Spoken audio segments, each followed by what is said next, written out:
Undercity is the first Iron Kingdoms adventure board game. It's a completely self-contained game. In it, players take on the role of various heroes from the Black River Irregulars, and they try to weed out this nefarious evil that's been lurking in the Undercity of Corvus. One of the cool things about the Undercity is that it requires no kind of game master or person running all the villains. All of the players are on a single team. Their characters adventure together, defeating enemies, gaining experience, and developing new skills and abilities for future adventures in that campaign. There are 7 chapters in the story of Undercity. Each chapter is a mission where players are tasked with accomplishing a certain goal while being attacked by lots of villains. The Undercity is a very action-oriented experience.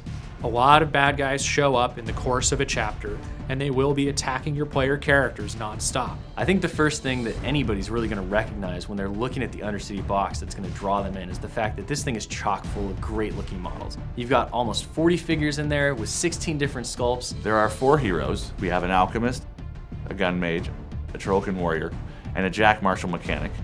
That Jack Marshall mechanic is a gobber, and he runs with a light warjack.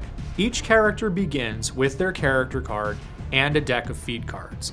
The character card will give the stats as well as your starting abilities. The feat deck is a unique deck of cards to each character that gives them a host of special abilities, and they will spend them throughout the game as they play to do more heroic actions, right? Feats of heroism, feats of bravery. When you first sit down to play the game and your character is at the starting level, you still feel like a hero.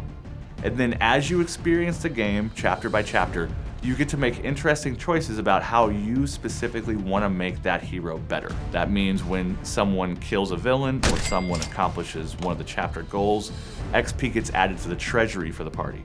And then each player has a chance to purchase cards using XP from their specific ability deck.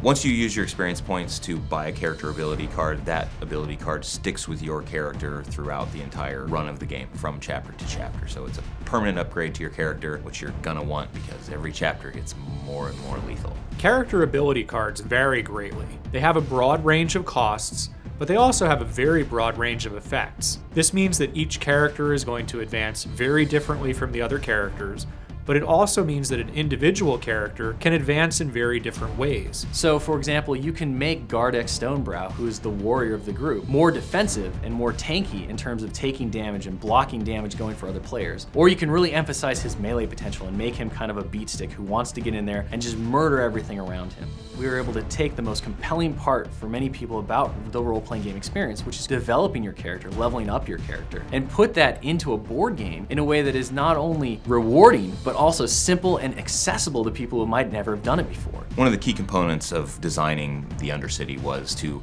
make it recognizable to the people who are familiar with our other games that take place within the Iron Kingdoms. You know, we wanted the same themes and the same feels and some similar mechanics. Most rolls are still 2d6 with a stat. There's still ways that you can boost some of those rolls, and you have a very combat-focused system with heroes adventuring against their enemies.